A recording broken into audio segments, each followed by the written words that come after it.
The power of observation. It doesn't really matter how large this painting is or how long you look at it. Chances are that you have not yet picked out the 34 animals that are hidden in it. The power of observation requires training, something that Dr. Ramachandran mentions in his book, Phantoms in the Brain. He was drawn into medicine because of the necessity to utilize a detective mindset, the power of observation being what he describes as the most simple, effective way to diagnosing, which is today being overshadowed by what he describes as expensive, high-tech medicine. He describes diagnosing as both a science and an art, in which all of the human senses combined with cognitive reasoning, a keen perspective, and the sometimes underestimated power of observation is required. Dr. Ramachandran mentions one of his professors, Dr. K.V. Thuruvengandam, say that 3 times fast, in his instruction of the identification of disease by its odor alone. Dr. T. is a highly lauded physician of 45 years in the specialty of internal medicine, chest diseases, asthma, and allergies, who successfully utilized the power of observation in his practice and instructs his students, as I mentioned before, Dr. Ramachandran was one of them, to do the same, informing them how to detect the subtleties of disease by using all of the senses in observation. He's mentioned that in the book, Phantoms of the Brain, that Parkinson's, for example, you can just listen to the gait and detect the slight shuffling in the early stages of Parkinson's.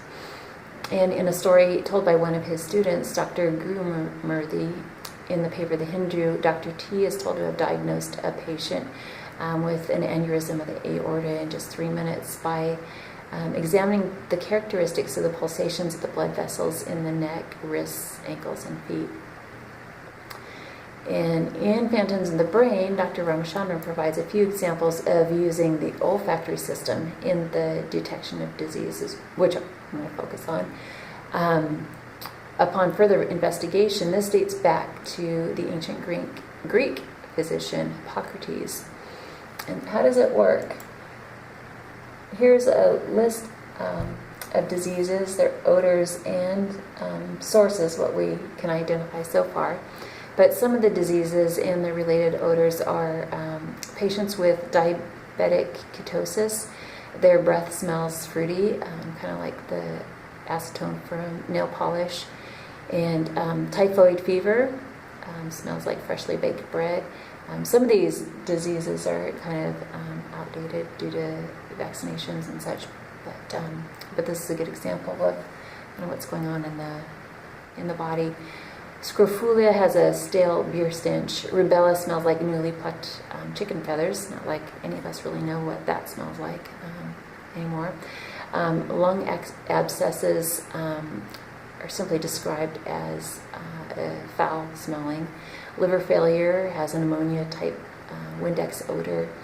And in answer to Brandon and Brianna's question about schizophrenia, schizophrenia has been described as having a chlorine type scent or aroma, which leads some to speculate chlorination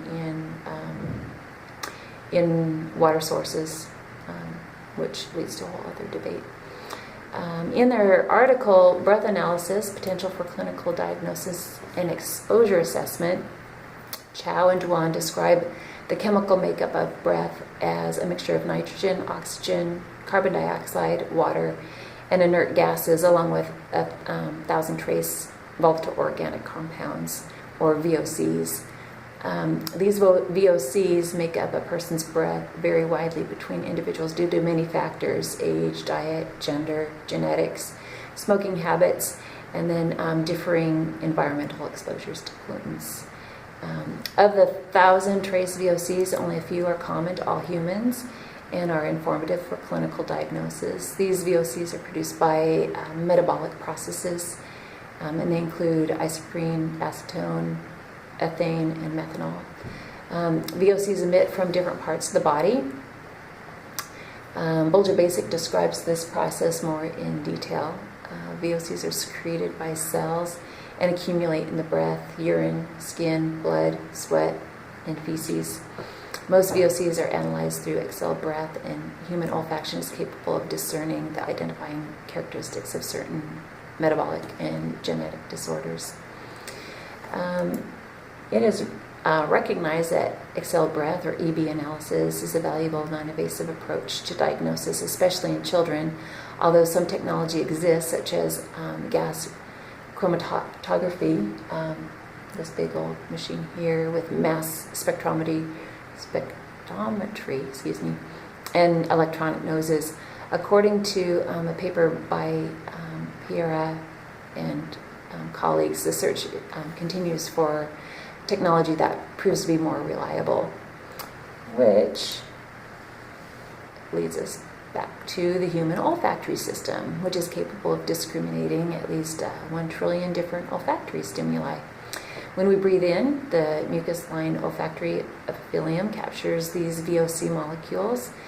Olfactory receptors are contained on the epithelium and bind with the specific odor molecules, and like what we've learned with action potentials in class, binding of this odorant activates a G protein coupled to the receptor, which activates the enzyme adenyl cyclase.